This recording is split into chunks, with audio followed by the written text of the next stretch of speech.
İlk başta kasabımıza gidiyoruz ve diyoruz ki bize dananın but kısmından tranç olabilir, noir olabilir, kuşbaşı et ver diyoruz. Bakın yalnız benim tas kebabımda ki olması gereken büyük büyük parçalar yok. Gördüğünüz gibi küçük küçük parçalar var. Hatta şöyle bakalım. Bakın görüyor musunuz? Hem daha çabuk pişmesi için hem de daha lezzetli olması için. Et kurumayacak mı? Kurumayacak arkadaşlar. Pişirirken göreceksiniz. Bunu isterseniz kuzu etinden de yapabilirsiniz. Hatta bazı restoranlarda kuzu etinden yapılır. Daha risksiz olduğu için. Bu tamamen keyfe keder, isteğe bağlı bir durum. Ben dana etçiyim. O yüzden dana eti kullanacağım. Tarçın kullanacağız ama şu gördüğünüz tarçının 1/3'ünü bile kullanmayacağız.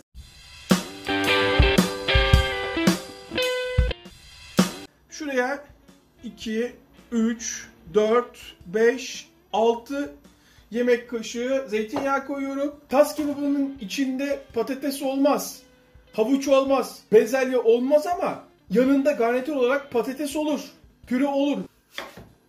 Soğanımızı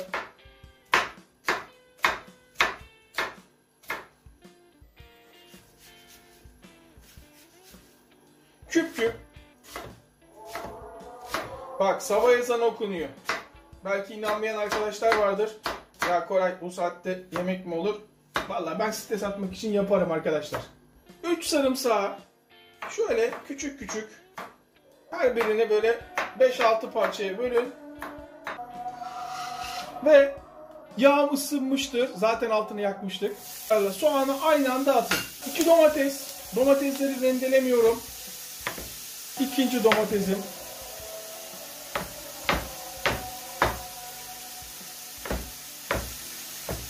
Bak aynı anda yapıyoruz. Görüyor musunuz? Önceden hazırlamadım. Hemen zamanlayıcımızı koyalım. Esasında bu zamanlayıcı beni bağlıyor. Bakmayın ha. Yemek yapan için sıkıntı. Ama her şey dürüstçe olsun diye zamanlayıcı orada dursun. Görüyorsunuz değil mi? Renk almaya başladı. Şöyle az bir şey daha alsın. İyice bir pembeleşsin. 3-5 dakika kavurdum yalnız. Bak sonradan koyduk zamanlayıcı. Sizi yanıltmasın. 30 saniye değil. Etlerim. Burada yarım kilo et var. Yarım kilo dana et. Koray bu kadar çok duruyor etin. Burada nasıl yarım kilo var? Arkadaşlar bereketli olması için daha küçük kestiriyorum ben. Ama yanına garnitür yapmak lazım. Yoksa yani 2 kişi, 3 kişi, hadi bir eviniz 4 kişi 2 kilo et yer ya. Böyle bırakırsanız o kadar lezzetli olur. Onun için yanında bir şey olması şart. Bak rengi şöyle bir dönsün. Daha 1 dakika oldu görüyor musunuz? Ya Koray artık soğanlar yanmaya başlamaz mı? Bunun için ne yapacağız? Çok basit. Koruma çekeceğiz.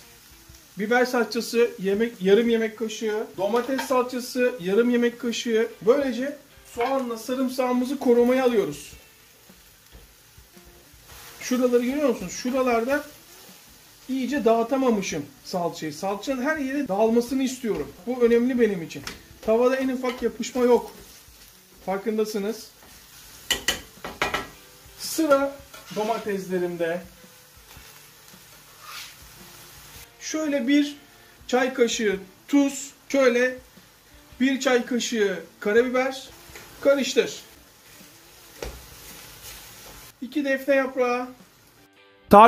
Tarçınım ince olmasına rağmen sadece 5'te 1'ini kullanıyorum. Burası çok önemli. Bak şimdi. Bu niye tas kebabı? Buna niye tas kebabı demişler?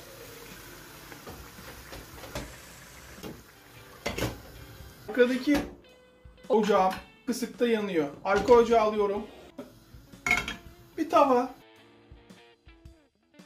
Bir arkadaşım püre sevmiyor. Ama bir arkadaşım da patates kızartması sevmiyor. Bizim durumlar karışık. Siz bize bakmayın. Siz yemeğe odaklanın.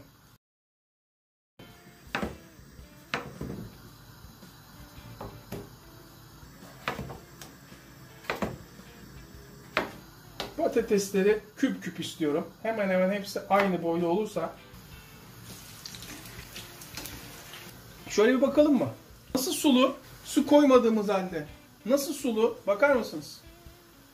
Bak hiç su koymadık. Dikkat edin. Devam. Kendi suyuna pişmiş tas kebabı. Şimdiden ağzım sulandı. Tam 27 dakika oldu. Hala pişmeye devam ediyor.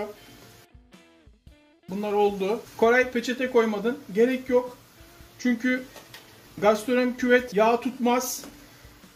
Akıtırsınız gider bütün yağ. Buharda nasıl pişiyor? Görüyor musunuz? Hiç su koymadığımız halde nasıl sulu?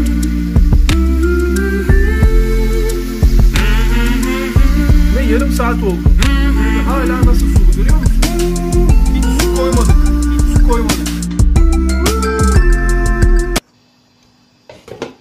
Böyle ben ağızda dağılmasını istiyorum. Sanki tandır gibi. O yüzden daha da zamanı var. Hatta şu anda olmuş diyenler bile olabilir tadına baksa.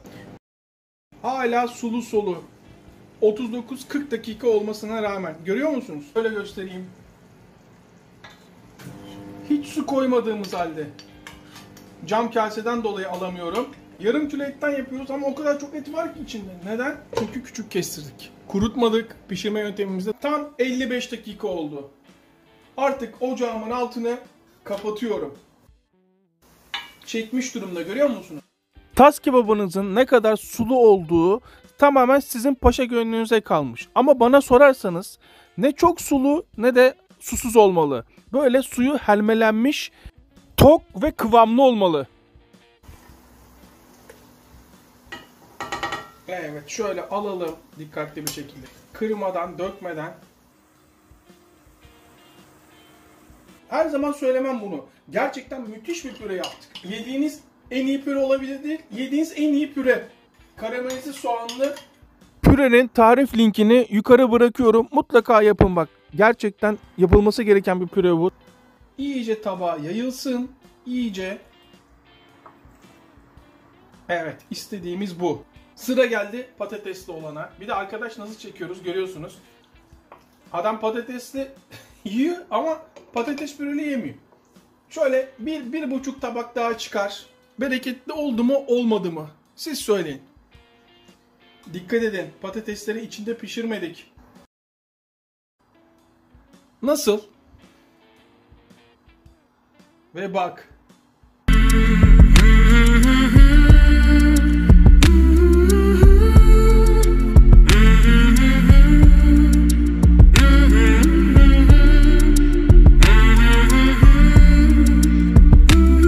Şimdi bir tadına bakalım. Tadı da nasıl? Açın ağzınızı. Evet. Et ağızda dağılıyor. Ya püre zaten başlı başına olay. Vay be. Olmaz ya böyle bir şey. Arkadaşlar nasıl biliyor musunuz? Tatmanız lazım ya. Hatta bak bir sağlamasını yapalım. Şimdi bak bıçak kullanmayacağım. Ete bakar mısınız? Görüyor musunuz eti? Hiç zorlanmadan. Yok ya. Konuşamayacağım. Benim bunu yemem lazım. Gelin bu şekil yapın. Diyeceksiniz ki Koray böyle güzel tas gibi daha önce yemedik. Of!